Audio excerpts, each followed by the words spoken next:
We come to our day 12 session of this week on AWS Essentials.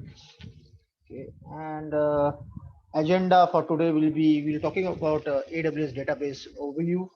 If there, we'll try to complete this session, this topic today. But if in case some modules, some few things are left, we'll continue tomorrow. Okay. And then we'll talk about AWS Well Architect Framework on day 13 and day 14 AWS Cloud Economics. And then we'll have open discussion, whatever you have, whatever you learn from this course, uh, where to go for the certifications, how to do that types of discussions can be done on day 50. Okay. Until now, what we have covered, we have already spoke about this: Cloud Essentials, AWS Basics, Compute, Network Content Delivery, Storage, IAM AWS Organization. We yesterday covered management and governance. We saw about CloudWatch. We checked about CloudTrail, monitoring, auditing concepts. Okay, we talked about ISC tool called AWS CloudFormation in AWS. We talked about system manager in AWS, and we talked about trusted advisor in AWS. So we come to the module 7, that is database. So until now, if you can see the infrastructure modules normally in any cloud, if be it AWS, be it is Azure or we will Google, these are the main infrastructure modules for managed infrastructure as service, compute, storage, network. Okay, uh, the authentication and other parts.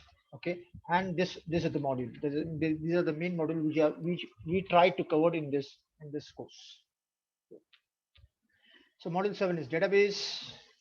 So we'll talk about database basics. We'll talk about what is a relational database, uh, what are the relational database types available in AWS, what is a NoSQL database, what is an in-memory database, and we'll talk about little bit of about overview on other this thing. So we may talk about in this lecture we'll be talking about RDS, relational database system with AWS. Then we'll talk about Aurora. We'll talk about data warehousing called Redshift, NoSQL called DynamoDB, in-memory database available with AWS is Elastic Cache, and so on. So let's talk about a little bit of database basics, right? So database solutions are classified into two main types. One is a structured data, and one is unstructured data. Okay. So when you talk about structured data, you can see it will be having rows and columns in a structured way. Similar, if you have in a block storage, right? Just comparing it as a block storage, we have a structured everything will be in a structured way, this thing, and and object data will have but compared to database, it's a different concept. Okay? So rows, we'll talk about rows and columns, and here we'll have unstructured. We have key values. Okay. So normally your microservices nowadays, be it your Paytm, be it your Uber, they have a mix and match of your this thing.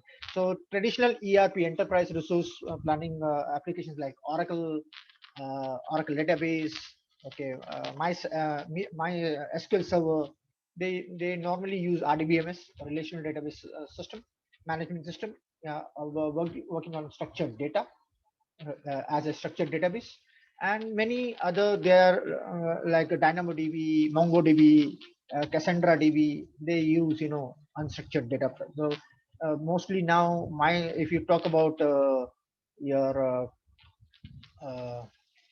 if you talk about your Paytm, Uber, any apps that is they use the mix and match, and they also make use of the unstructured database, non-relational database system. So we say relational database system, also called as relational database management system (RDBMS), uh, and this model does into one or more tables. So a unique key. So if you can see, it's a tabular, right? You have columns, all your main attributes like employee number, surname. So if you talk about this is a This can be a database for your employee database management system, and you have employee number, surname, for first name, whatever the male and female, date of birth. So you have a main, these attributes will be in the column, this thing, and whatever data related to that particular employee can be on the rows. See, Singh, Raj, and so on. So a unique key is defined as for each row. Row is in a table, can be linked to a rows in other tables. Virtually all relational database systems use SQL structure. They use which language? They use SQL language, structure query language, as a language for querying and maintaining the database. So in terms of database, we have two types of protocols that we can use. One is known as OLTP, online transaction processing, and one is known as OLAP, online analytical processing. So in terms of when you talk about normal ERP system like Oracle or this thing, so like we have to maintain the bank account details in a particular system. Okay, so they, and in those areas we'll use, or financial, whatever related to finance, whatever system you use related to finance. So in those types you will use RDBMS for online transaction processing. So OLTP database can be thought of as operational database characterized by frequent short transactions that include updates and that touch a small amount of data. Examples including banking applications and online reservations. So what are the RDBMS types, right? When you talk about AWS, normally, these all are individual types of RDBMS systems like Oracle, SQL Server, MariaDB, MySQL, PostgreSQL, but all of these are supported. We have an AWS version of a database known as Aurora. So these all are supported by AWS. So the most popular relation database systems, and AWS offers number of relation database. So it supports 1, 2, 3, 4, 5, 6 number of database systems. AWS supports 6 number of database systems. So these are what it is supported. So when we talk about non-relation, so we talked about relation database, right? And we saw that it is a structured database system. And we talk about non-relation database, so are referred as NoSQL. So because and database are not only SQL database. So NoSQL database provides a mechanism of storage and retrieval of data in a model. It means that other than the tabular relation, so it doesn't maintain any data on the rows or columns as such. So used in relational database, most NoSQL databases are designed to store large quantity of data in a fault tolerant way. So if you have a very large amount of data to be stored in a particular required for a particular application to be used, so like as I told you, right, many microservices applications are now trying to use this NoSQL database because it is little bit faster in nature. Okay. NoSQL databases are usually grouped into 4 categories. We have key value stores. So these database pair keys to values, and analogy is file system where the path acts as the key and the contents act as the file. We have graph stores. So there are categories of NoSQL database: key value stores, graph stores, column stores, and document stores. So graph stores, this is an Excel at dealing with interconnected data. Graph database consists of connections, edges, nodes. Column stores, document stores. These documents are records as documents where a document can generally be thought of. So these are the categories of a NoSQL database system. So this is what we get. So we have a key value. This is where we can say a graph store. This is a document store. It's not when you say document, it's not that particular Excel file or particular this thing is being stored over there.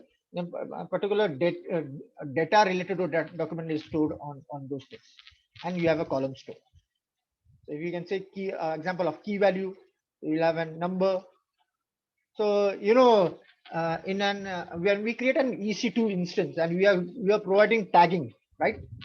In the tagging, what we used to do, we used to provide a key name and value. What is the Linux demo version or environmental production dev? So this is how our key value store can be used. So non-relational database features,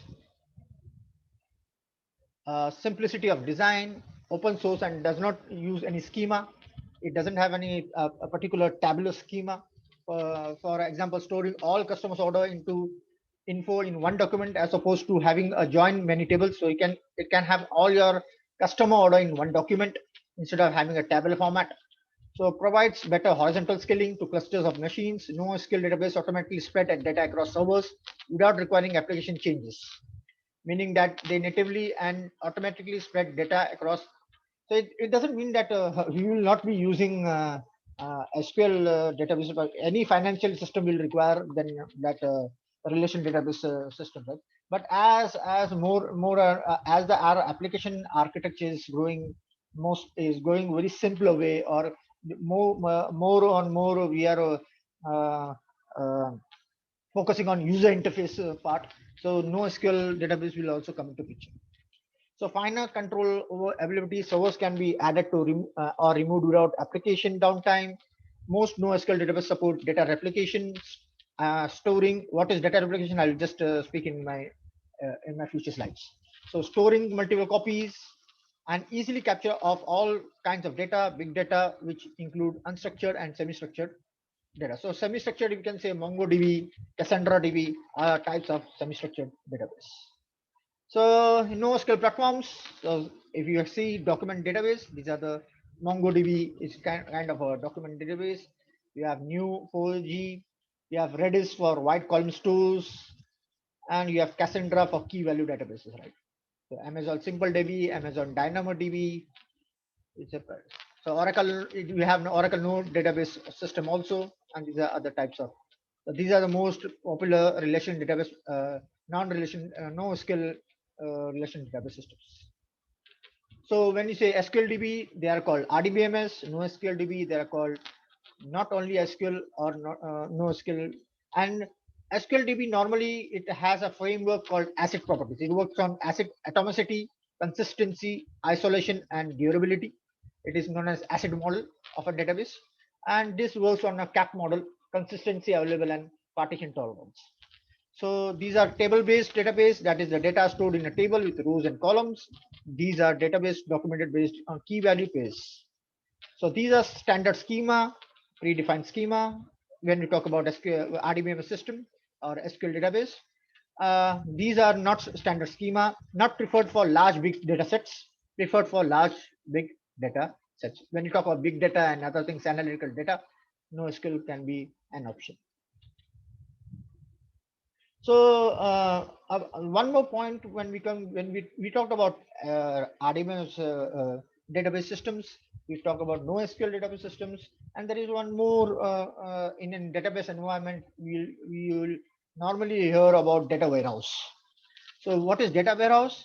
Data warehouse is a process for collecting and managing data from various sources to provide meaningful business insights. A data warehouse is typically used to connect and analyze business data from heterogeneous sources. So if you want, an analytical purpose, right? You may require data from many sources. Okay, so like customer relationship manager, you have enterprise resource planning data from the enterprise resource planning. You may have a supply chain management under enterprise resource planning, and then there will be lots of data related to your customers, related to your supply chain procurement and other things, vendors. Many types of data will be there, and that can be extracted, transform, and load. ETL means extract, transform, and load, and it can be combined or it can be pulled by a system called data warehouse. From there, we will have analytical tools working on those, and we can have OLAP, uh, online analytical processing analysis, and so on. So normally it is used for analytical purpose. So I talked about earlier. I talked about OLTP. For data warehouse, you can use OLAP. So this is this data types them to talk business decisions and other data related decisions. So what is OLAP?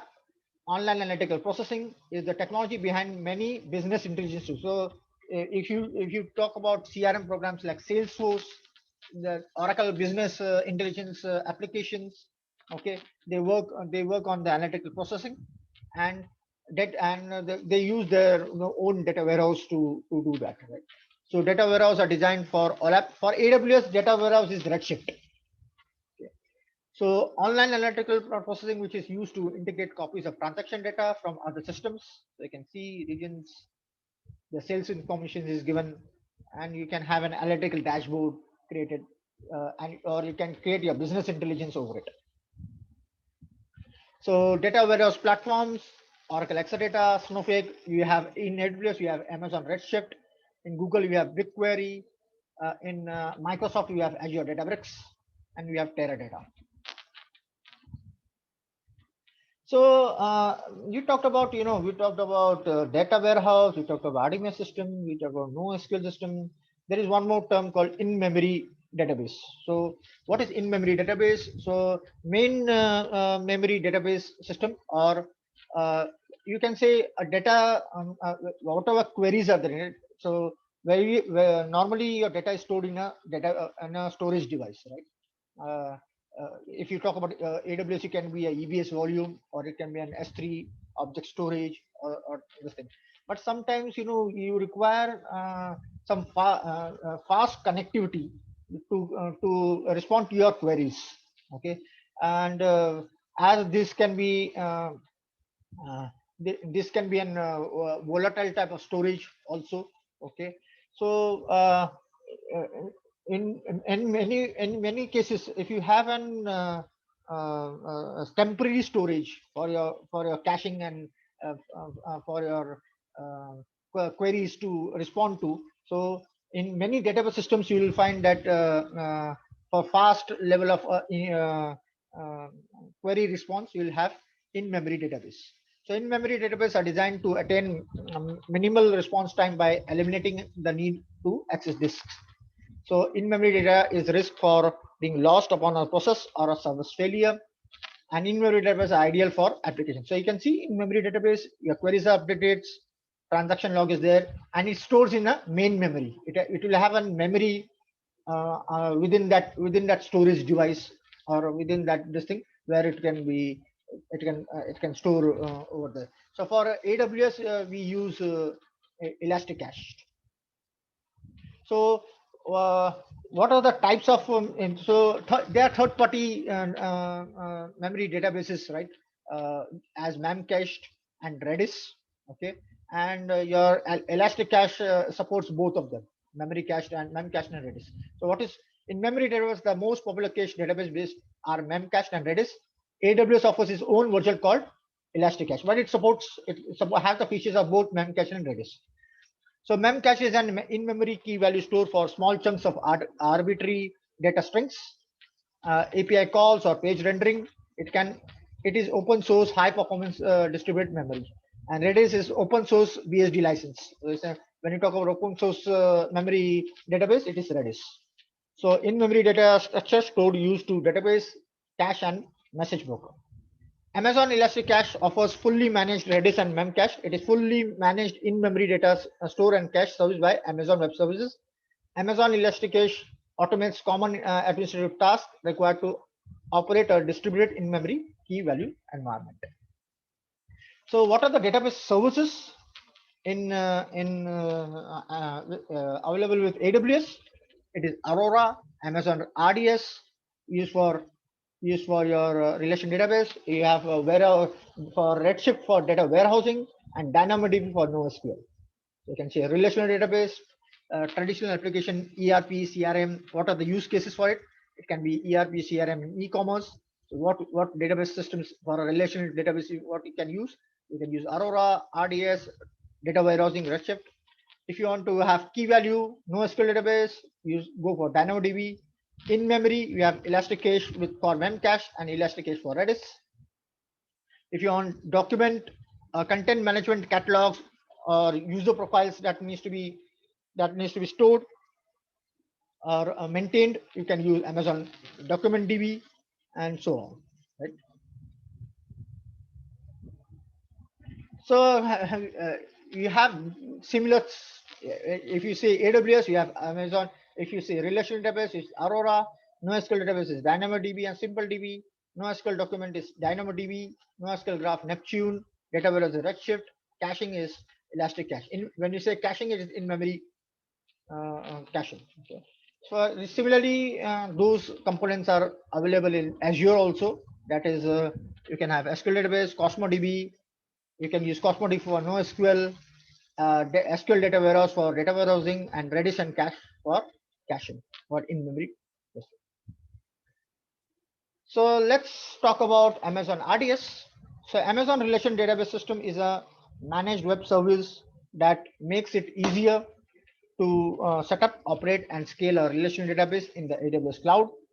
So it provides coefficient resizable capacity. So what does it supports? It supports all the six. What it supports Amazon Aurora. It supports MySQL. It supports MariaDB. So in case you want to create an instance, DB instance using any of these database, you can always do it. Okay. So what is the first step to create a database system in an using Amazon RDS? We have to create a DB instance. So DB instance is an isolated database environment. So as you know, as we have EC2 instance, right, for a compute device. Similarly, for a database, it is we can use DB instance, but for that instance, you cannot make an SSH, or you cannot connect a client like you do for EC2, right? Amazon RDS supports access to database using standard SQL client. So you can have an client application to connect to those database, but you cannot directly connect to that host or DB instance, okay, through SSH or any other means. So a DB instance can contain multiple user created databases and can be accessed using the same client tools and applications. You might use the access to standalone database instance, and DB instance are simply to create, modify with Amazon AWS command lines. We can do it by management console. We can create a database instance by management console, command line tools, or RDS API operations. So you can see client is accessing the particular instance, a particular VPC, and we have a database and RDS database under that specific VPC. So you can, this is how we can connect. So you can have up to 40 Amazon RDBS instance, okay, in a particular region. You cannot use SSH or remote desktop to access that RDBS instance because it is managed by AWS. Okay. So 10 for each SQL server. If you are using SQL edition of database, if you select SQL server, you can have 10 up to 10 RDBS database instance using enterprise standard and other license model that you may have. Okay, so it's supposed bring your own licensing also. So 40 for MySQL, MariaDB, or PostgreSQL. So you can have 40 RDBS DB instance for MySQL, MariaDB, and 40 for Oracle using bring your own licensing model. So let's.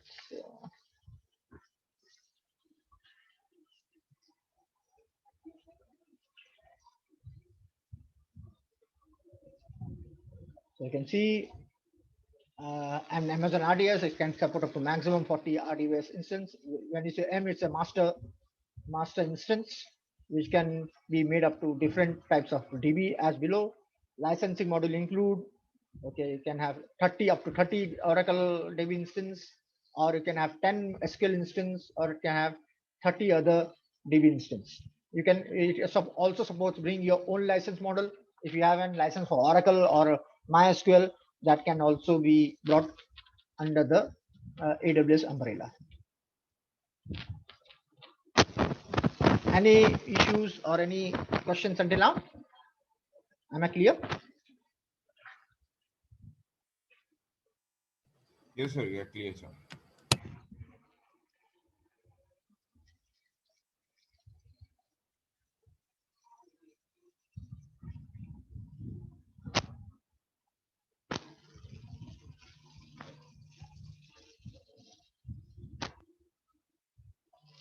Okay.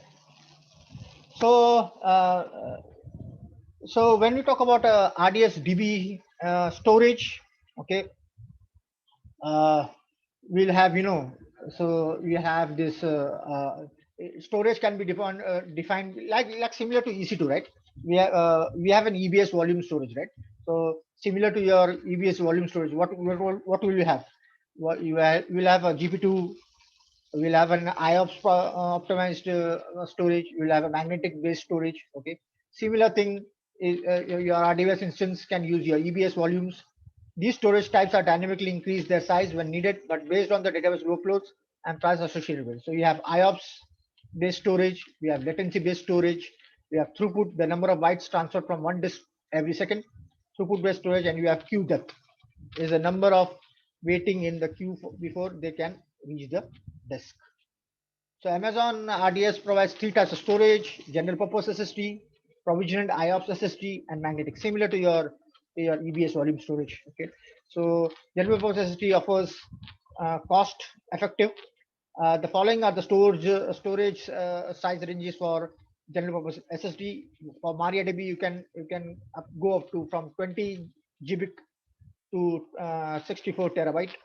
Okay, SQL Server you can have up to 20 gigabit to 16 terabytes, and so volumes below 1 TIB is also ability to burst up to 3000 IOPS for extended period of time. So in provision IOPS, you can have these type of IOPS available. Like for MariaDB, you can have this.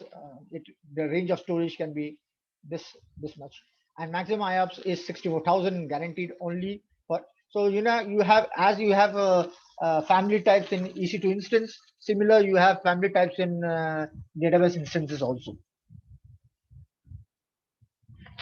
So just before I go further, let's have a look on the dashboard on the portal. So I'm connecting. I'll come to my portal, AWS portal, and you have an option. You have a section called database. I'm selecting the RDS.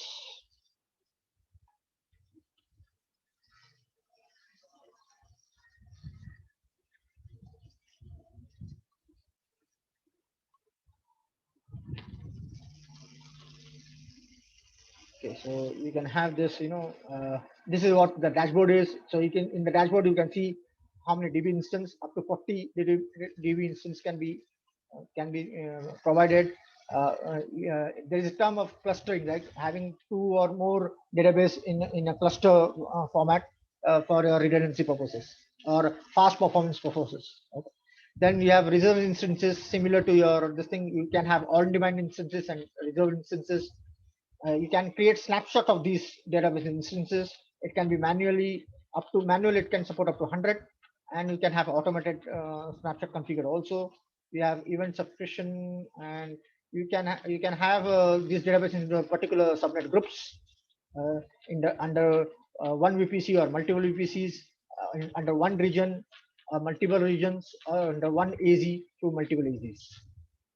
So when you come over here, you just go to database, and when you say create database, okay, it will ask you what type of so you can opt for standard create. You set all the configuration options include once, or you can easy create. You use recommended best practice configuration. Some configuration options can be changed. Before you do this, make sure which region you select. Then you can select the engine options that you require, like MySQL or MariaDB, whatever related to your this thing. So if you see MySQL, you can have that MySQL Community Edition. If you select MariaDB, it changes to whatever versions that are available in the MariaDB part. Okay, if you go with Oracle, you can have Oracle Enterprise Edition. You can have an Oracle Standard Edition. You can bring your own licenses also. Okay, and so then you have templates for production. You can have templates for dev test, okay, for staging and other types. Normally, in any developer will start with dev test environment, and everything is working properly. Then it can post it to the production environment. Okay. So we have an identifier for a div instance. So note that this DB instance cannot be accessed via RDP or SSH. You can have an admin. These credentials are given to the database. Okay, to access the database, it can be auto-generated. You can have a master password or having to your master database, and make sure that this is not shared in a production environment. So DB class, instance class. So what are the classes? We have memory optimized. We have a standard optimized thing.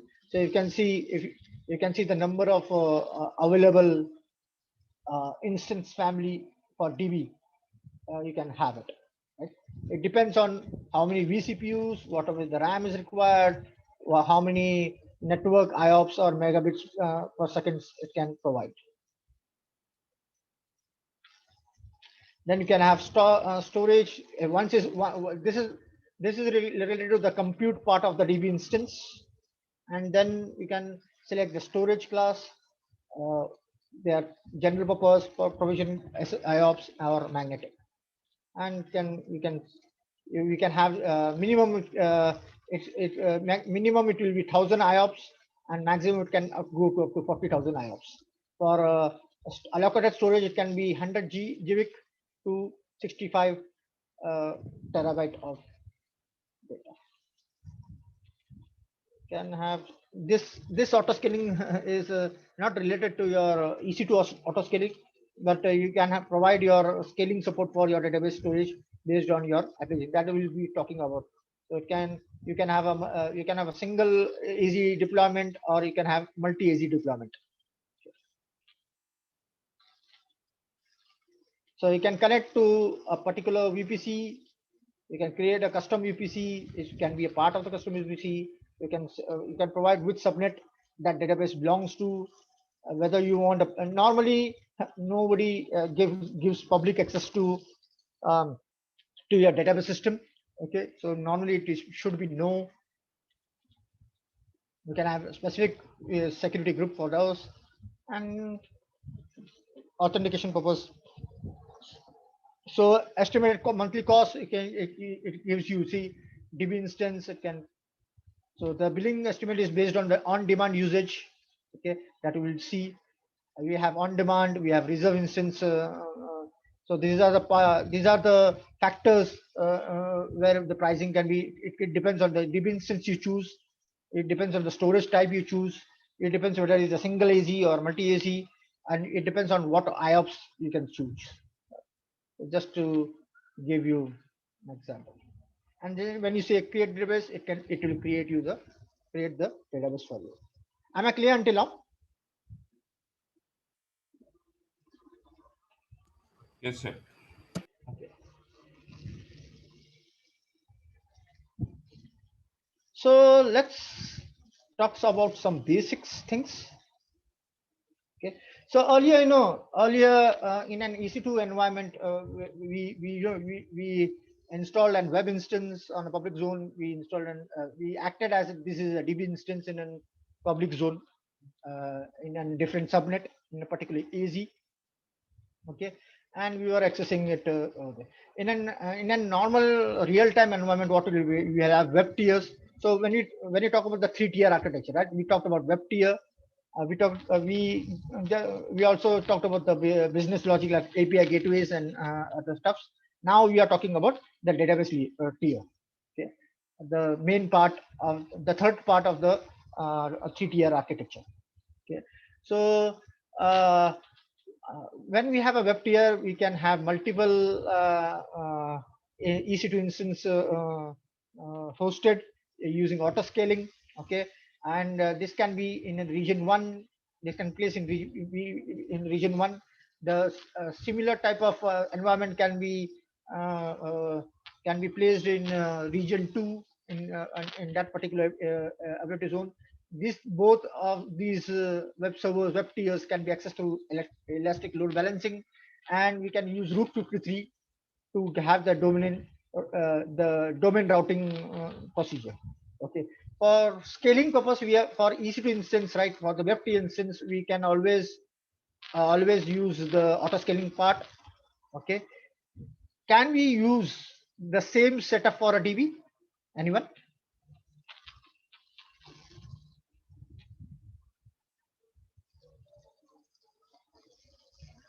If I want to use multi-AZ or multi-region, can I use the same setup for the DB instance?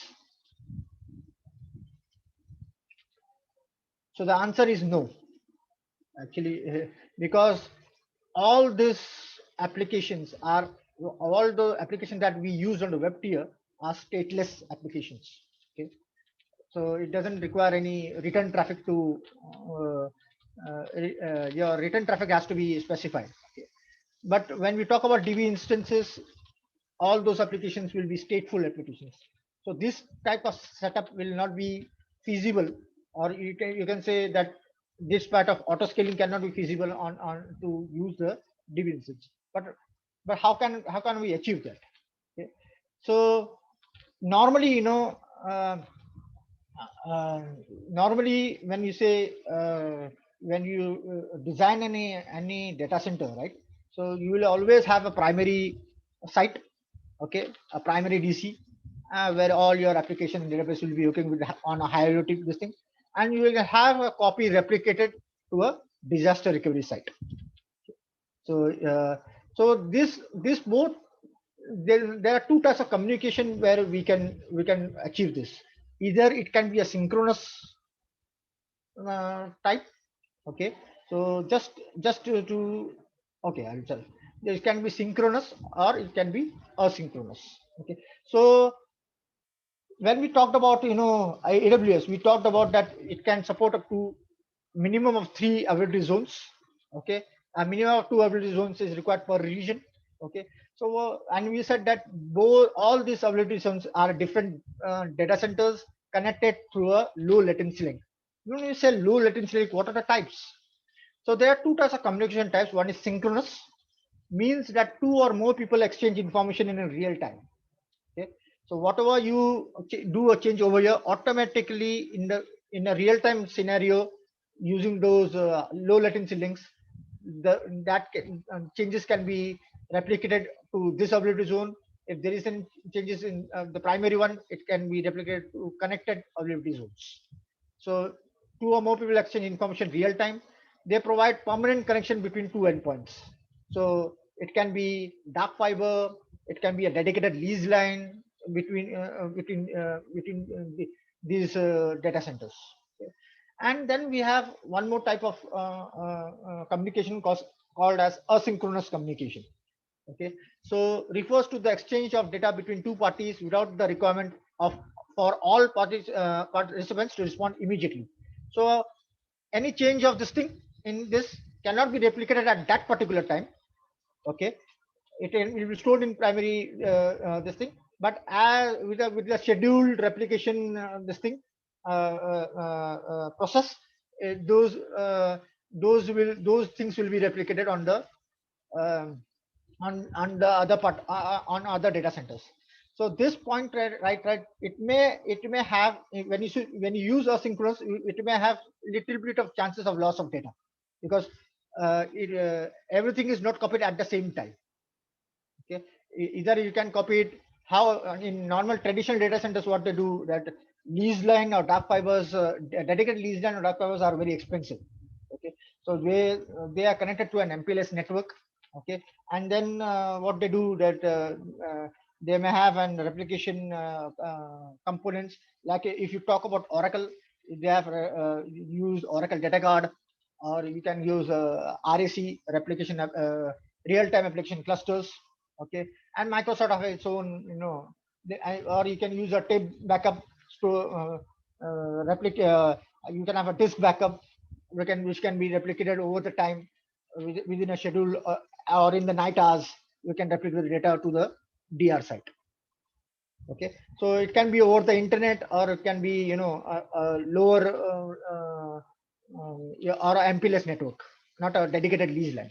Okay, a shared circuit. Am I clear until now? So these types, communication types, are used in your network area, like synchronous, asynchronous. Similarly, you have replication types in when you talk about database. So you have synchronous replication, provides write data to primary storage and then replica simultaneously. So whatever you write in your primary site, automatically at the same time, your data will be written on the DR side.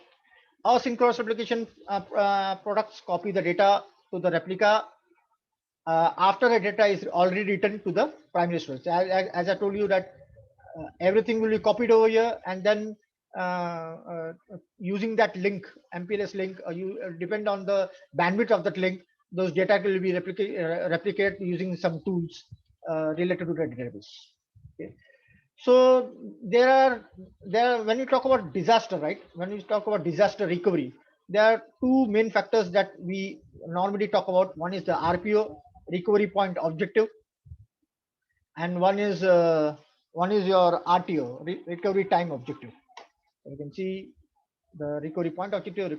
So what is RPO refers, and these are the disaster recovery factors, right? So refers to the business point of time in which the past to which you will recover.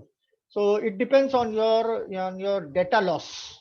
When you talk about recovery, what at as I if in this scenario, if my data, if my primary site goes down, so whatever backup until that until a point has been stored, right?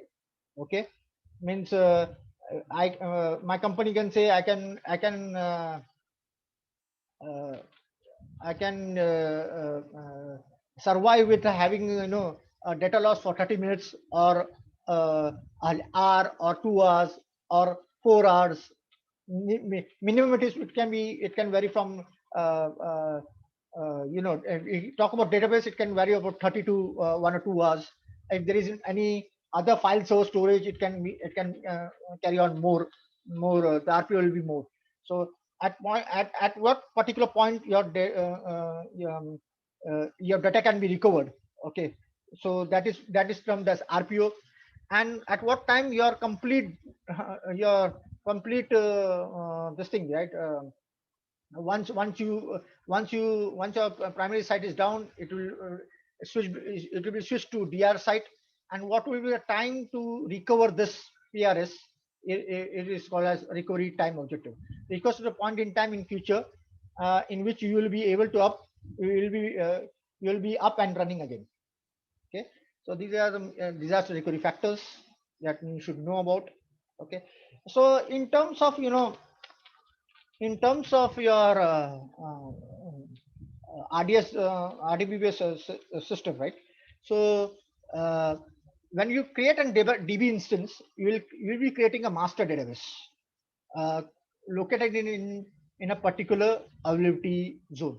So it will not be automatically scaling you to to the other availability zones. Okay, you have to do it manually. Okay, or you have to instruct the AWS to automate, like if you are creating so when you tell about master database, right? The users in this master database, right? User connected to the master database will have read and write, or application connected to the master database will have read and write uh, flow, right? You can also read or it can also write based on applications, or based or what applications functions you want to do. Okay, so to have a redundancy to this, if this master database fails, your database can fail, right? To have a redundancy, what will have, you can have a snapshot of this, and you can copy it onto other availability zone, and you can have both. It can have an active passive setup. If this master fails, it will be redirected to but replication will happen simultaneously. Okay, because all these are connected through a synchronous link.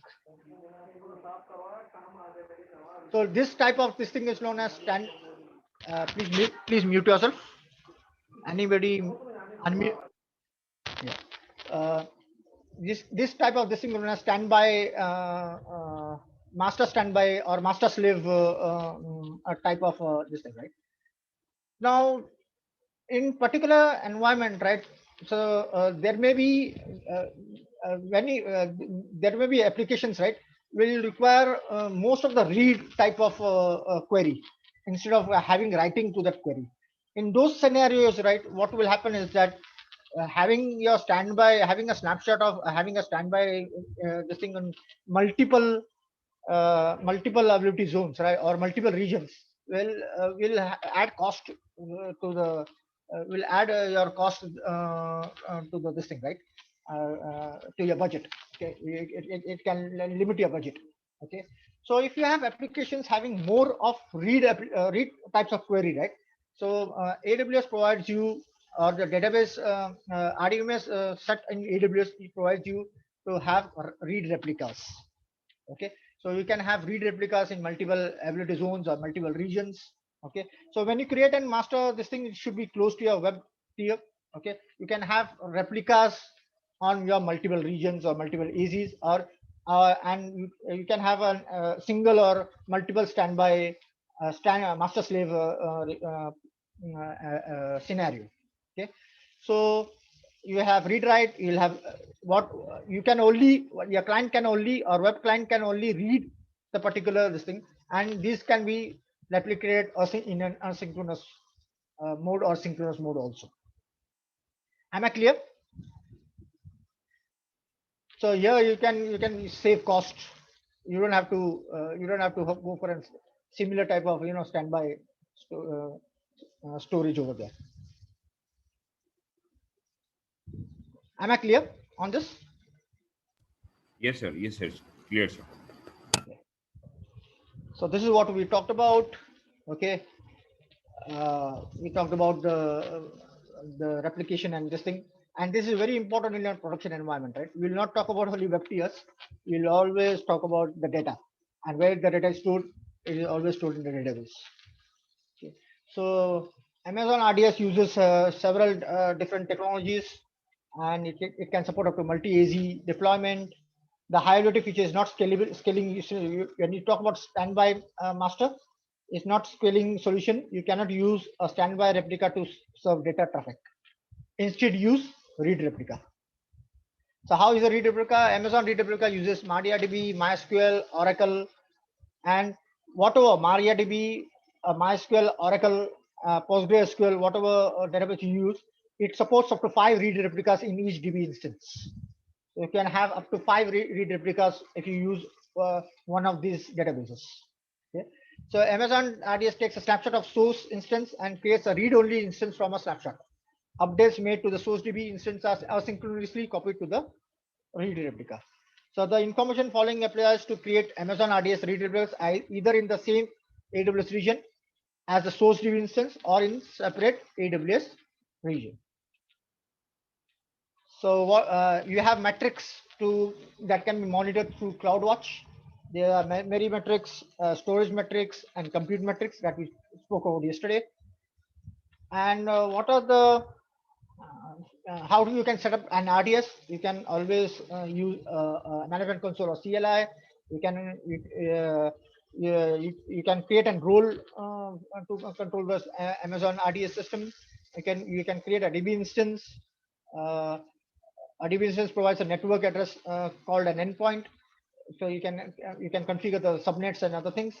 Check resource requirements. What are the memory and processor required? Like we saw that instance types and storage types can be configured. You can configure a VPC to that thing. You can have a single AZ setup, or you can have a multi AZ setup, and you can check for storage requirements, DB systems, and confirm one of the RDS storage types. So Amazon pricing. So just to stop over here, let's check on the documentation also, right? So you have Amazon RDS. We have already spoke that it supports 6 number of database systems. You have these benefits that can be done. These are the customers that are using RDS. Netflix is using, and you can have GE is using. There are many more. These are the use cases. Okay, so what are the features? These are the features: low administrative burden. You can have performance using those types of storage. You can have scalability. using those types of this. You can use scalability using read replicas or master slave this thing. Okay. You can have availability, you can have snapshots created, you can have a single AZ setup or a multi AZ setup.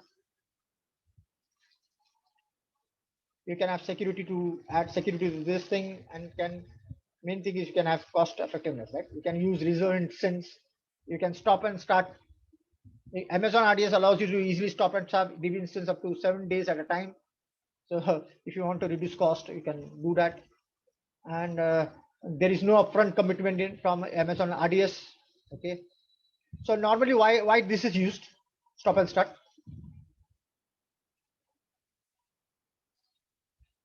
It can be used during backups. So normally your backups are not normally when you talk about backups, they take an cold backups, right?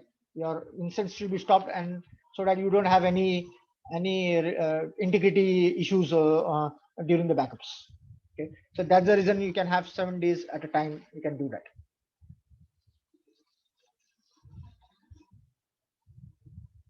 So what are the types of DB engines? Okay.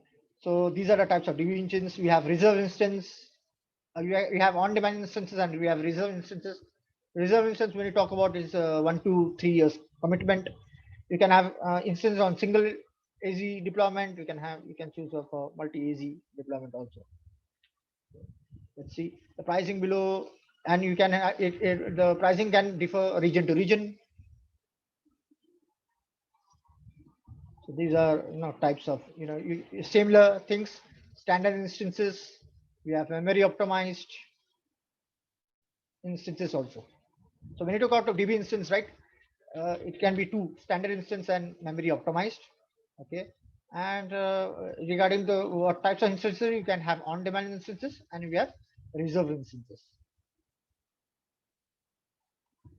So DB instance for 1 or 3 year commitment is required. Okay. Then for database storage, as we told, as we saw, we have provisioned IOPS. So your pricing can differ on instance type, storage type, snapshot that we'll be using, some part of data transfer, as we saw in the on the this thing, right? Just, let me check. This thing, right? DB instance, storage, easy setup, and provision IOPS. And data transfer is also one part of where you can estimate your cost. Okay, when you consider DB.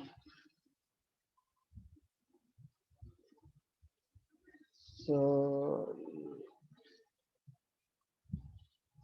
when you go to pricing, you have on-demand instance. All depends.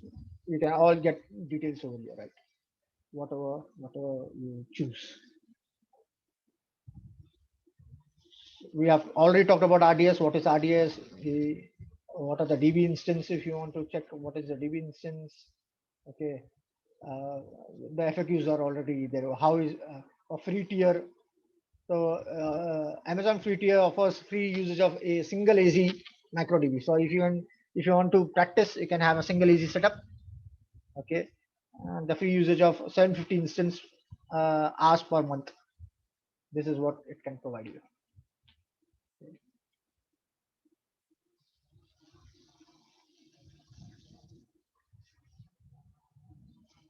And on the documentation part, okay, you can have, we have already talked about this DB instance type. We have talked about the regions. You can get it here. So you have, you have an availability zone. We have also known as, we have a term called local zone. We spoke in our third lecture. It's a local zone. You just have to go. Local zone is an extension of an AWS region that is geographically close to your users. So if you want to and you want that setup connected close to your on-premise setup, okay, and then you want to connect it to a particular AWS this thing, you can also use local zones. You can extend an eVPC from the parent AWS region to local zones by creating a new subnet assigning to AWS local zones. Okay, so this is how it is. What are the high availability zones? So whatever we talk about is already mentioned earlier. So what are the failover reasons? The operating system underlining the RDS instance is being patched. The primary host of the RDS multi-AZ is instance unhealthy. This is where you can have failovers, right? Just talk about, and there are some tutorials where you can practice. Any questions until now? So we just spoke over that. So where can you use RDS, right? You can use RDS in following scenarios. Database do not need full RDBMS functionality. IT departments to have database expertise. Database that require easy to use failover options. In the following scenarios, you might require the alternative to RDS. So AMI description like full functionality required, database expertise available, and required database not available with RDS. So what I showed you, right, is complete managed. You can also have database installed on an EC2 instance using our AMI. When you see, you can choose an AMI along with whatever database you require. So that is also possible. Okay, so this is where you can use those. Okay, so if you want to use an EC2 instance, like in any traditional scenario, right? In an on-premise scenario, normally we have a server where your database is installed and your applications talk to that database. So you can have those. Yeah, AMI can have SQL Server, Oracle, and so on. Okay, and you are charged for the cost of the EC2 instance plus license fee. So whatever license you bring in. Okay. Your alternative AMI is a manual installation. This is a manual setup that you can, if you require to do. But if you want a completely managed setup, you can use your DB instance on the portal. So there is one more type of RDBMS this thing, like database in AWS known as Amazon Aurora. So Amazon Aurora is a fully managed relational database engines that is compatible with MySQL and PostgreSQL. You already know how MySQL and PostgreSQL combine the speed and reliability of high-speed commercial database, and Aurora includes a high-performance storage subsystem. So it can be scalable up to 64 terabytes. Okay, Aurora is a proprietary database service provided by Amazon. It's a proprietary database service provided by Amazon. It's a similar RDBMS system working on MySQL and PostgreSQL. So what are the features? Aurora is a part of the managed database system. MySQL and PostgreSQL compatible. 5x performance for 5 times performance for MySQL and 3 times performance enhancement for PostgreSQL. Secure, available, and reliable, and cost effective. What do you mean by 5 times of performance? So Aurora integrates database engine with an SSD-based virtualized storage layer used for database workloads, reduces writes to the storage system, eliminates delays created by database system, and Amazon Aurora delivers the following 5 times higher than MySQL running on the same hardware. So you can have up to 5,500 5 lakhs of selects and 10 lakhs of 1 lakh of update per second. So this is why it says it is 5 times better. It provides 5 times performance better than MySQL. You choose Aurora as DB engine option when setting up, and you can set up Aurora this thing, and you can bring your data from Amazon RDS or Amazon RDS for PostgreSQL. So Amazon Aurora works on clusters. Okay, when you say it's scalable, because it has a clustered environment, right? So it works on DB clusters, consists of 1 or more DB instance of cluster volume. You can have Aurora cluster volume is a virtual database storage volume that spans multiple availability zones. The types of DB instance in Aurora cluster, you can have a primary database instance, and you can have Aurora replica, similar things, right? You can have master, you can have replicas. So Amazon Aurora architecture starts with 10 GB database that scales up to it can have up to 10 GB of increments. Okay, and it can scale up to 6040 terabytes. And for instance level, it can have up to 32 virtual CPUs and 2244 gigabytes of memory. Okay. So Aurora offers high availability. It maintains 6 copies of data, which is replicated across 3 availability zones. It provides an automatic managed high availability. This thing, it can have up to 6 copies of data replicated to 3 availability zones. Okay. So Amazon Aurora creates up to 15 Aurora replicas. It can support up to 15. So in a standard MariaDB or this thing can support up to 5 read replicas. Aurora supports up to 15 read replicas. So you can see number of replicas up to 5 for SQL, standard SQL. This is up to 15. Okay, it can replication type both are asynchronous.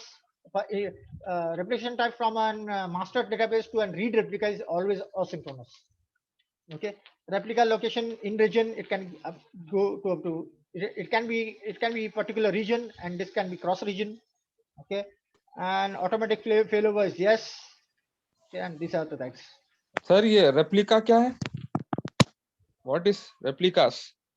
I explained you in my earlier slide, right? I will show you. I will explain it again. I explained it over here.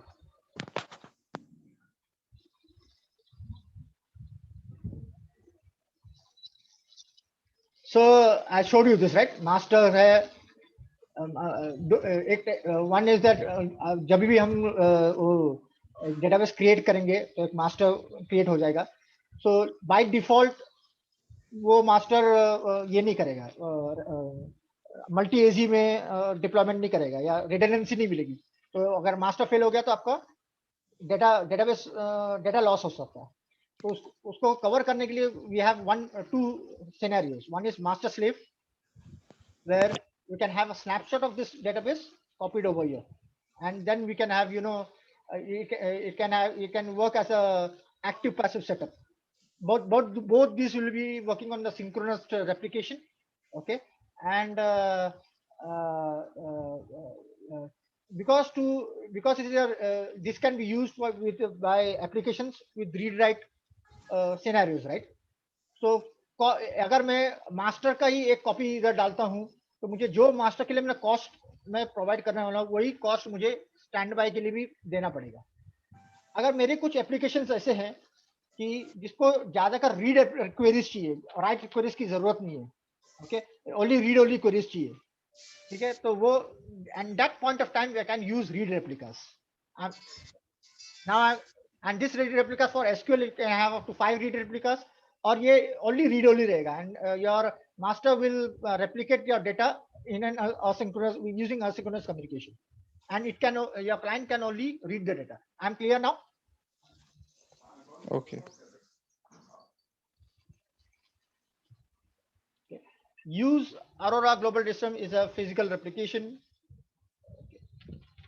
So let's cover this also for today, and then we can just a small topic. So now we talked about until now we talked about all about your RDBM, Relational Database Management System. Now we talk about NoSQL.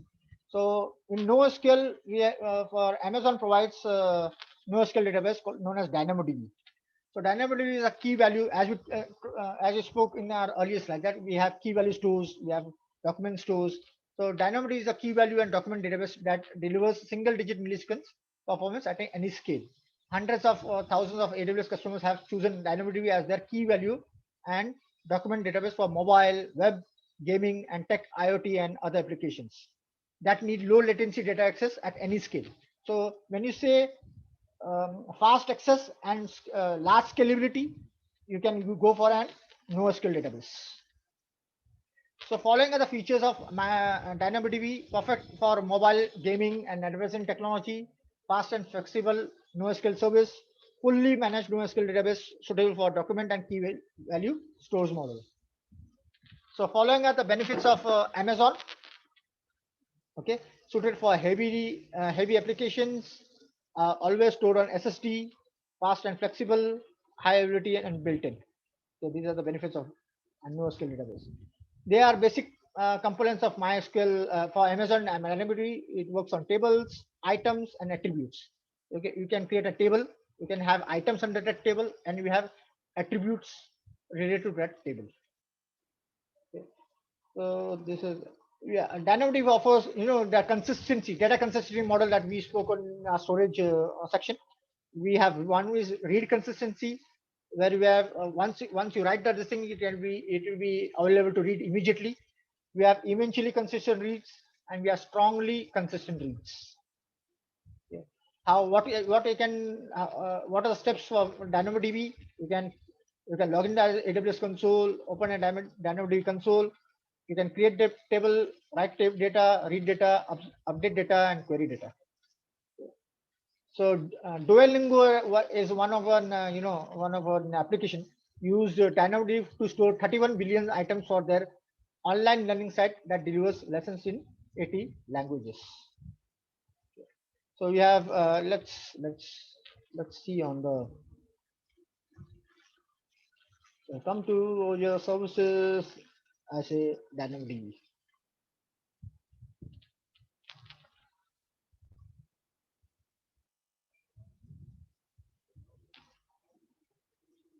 So here, if you see in the dashboards, you can see this, and you can create tables. You can have backups, reserve backups, and similar things to your this thing, right? Database. So you can come over here. You can create tables. You can add queries. You can manage tables. So this is what you can do with Miner. So everything is in my book. I will just I'll give you a high overview on that.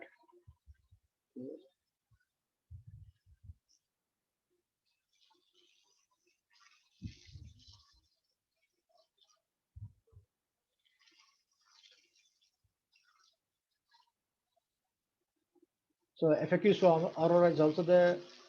You can, for Amazon Aurora pricing देख लेते हैं. DB engines are the same. Okay, pricing will differ. Okay, because it uses clusters also, right? So you can have different levels of pricing over here. Right? Depends on region to region. Backup storage के लिए रहेगा. So similar thing for DynamoDB. You have benefits, performance to scale, no servers to manage. Okay, applications, serverless applications use कर सकते हो DynamoDB के साथ, mobile backends की use कर सकते हो. Microservices is a use cases that you can use those applications for NoSQL database. Okay. These are just mentioned over here. 25 GB of storage is free for your free tier. Okay. What are the features? So these are the features you can go for. Performance scale, serverless है, read at capacity modes है, on demand mode है, auto scaling है, and asset transactions, because it is cap model, right? Consistency and so pricing, you can see over here. This is everything I'll be providing on your. So let's now, okay. So there are some more this thing that I'll be covering tomorrow, just to because we don't want to overload today. The Elastic Cache or some more things are there. So coming to the book, page number 163, database model, section 7, everything is provided over there. Okay. What are the database services? Whatever I talked about is already over here. RDS क्यों use करना चाहिए, क्या है, what is DynamoDB? So now we have an lab for this. I have already created this, right? Create a web server and Amazon DBMS system. So over here, what we did was, the scenario helps you to install Apache web server with PHP, create a MySQL database, the web server, and so we created an database instance in using RDS. in on AWS. Okay, and I think it was MySQL. Okay, and then we created an web server, installed Apache web server in it, and tried to connect that web server with that database instance. So scenario करना है और या rough sketch करना है, that is up, you have to do it, right? I have already mentioned that this thing, whenever you do any labs, make sure you prepare the scenario.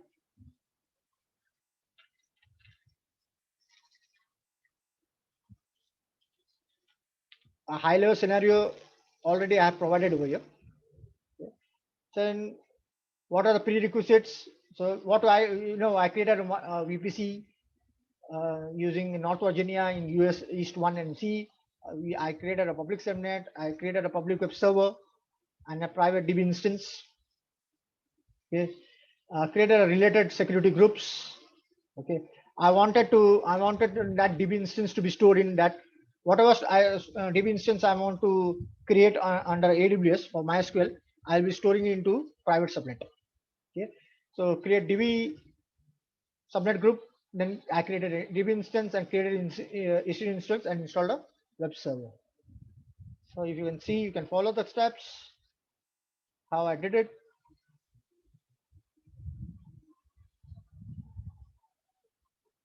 I use MySQL standard create. Everything is screenshots are available. You just have to go through, follow the instructions, and you'll be able to create the database. Okay. So it uses 3306, so it will automatically be a part of your security group port. Okay. So how I can now I created an EC2 instance. I installed Apache server in it, and I tried to connect that DB instance like this. So all steps are being provided over here. I use Linux. I like it. So you can use Windows also. For Windows, you will not be using Apache. You will be using IIS.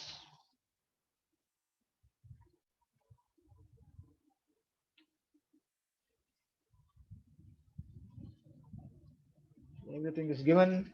So I just provided the DB instance name. So whenever you create a DB instance, you will get it on your portal. The DB instance will be similar to your EC2 instance name. Okay, that URL will be available. This is how I did it. There is one more. So you can always, I have a script for this for you can always copy paste this script while you are doing this, but make sure you delete all your resources after you do the testing and this thing, right? Or else it will cost you higher.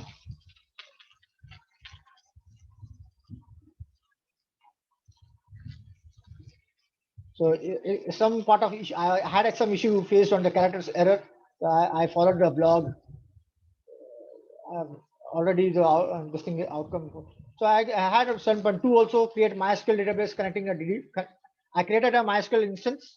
Okay, DB instance. I connected a DB instance using MySQL Workbench. Like there's an application used to connect to an database instance, database engine. So I tried that also in 7.2. What I did, everything is there. I created a database using the scenario, using the VPC scenario mentioned earlier. Then I installed this SQL client. Okay, I installed this. We can have SQL command client line. I installed this GUI based MySQL Workbench. Yeah, also the prerequisites are already there. I installed in my Windows 7 laptop, and I tried to connect my database. I connected my database over here, like this. Okay, successful connection.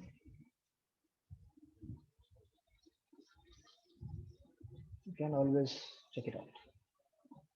I did one more using read replica. So if you can do this, you will understand the concept of read replica. Okay. So 7.1, 7.2, 7.3 will be a part of your assignments, but make sure you delete all your resources once you do this. Just follow this. Better you use Linux, okay, because I have already provided you all your screenshots, okay, and you'll learn Linux also on a high level method, right? No harm in learning a new operating system, right? This is how in some scenario, right? In this scenario, I installed one instance to follow this thing. For when you follow this 189 or 187 page, right? To connect to that database, or you don't want to, you can always go create an issue instance and follow the steps that I have done, or you can do it through Cloud Shell. You don't have to install any instance. Whatever procedure I showed over there, just connect to your AWS CLI. Use the region that through AWS CLI, okay, and then you can perform those to that particular region. You can perform the steps that I have using the Cloud Shell. So you don't have to create one more instance to do that. Okay, this is when you do this connecting a read replica or this thing, right? So there, I have already provided some commands for MySQL that you can also practice. This is how I did it. Any questions until now? So your assignments will be 7.2, 7.1, 7.2, 7.3. There are some tutorials available in this thing also, on the documentation also. You can check that also if you require. See, and 7.4. Yeah, tell me.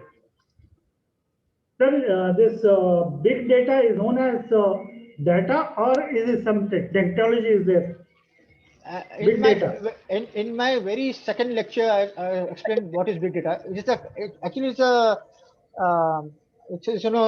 you can say a problem cause.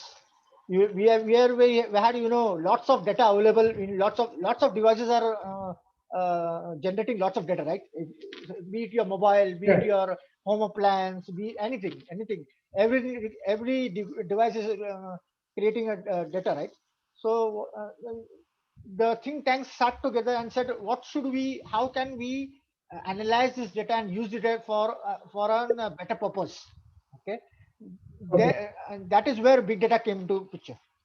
So normally it is used for analytics.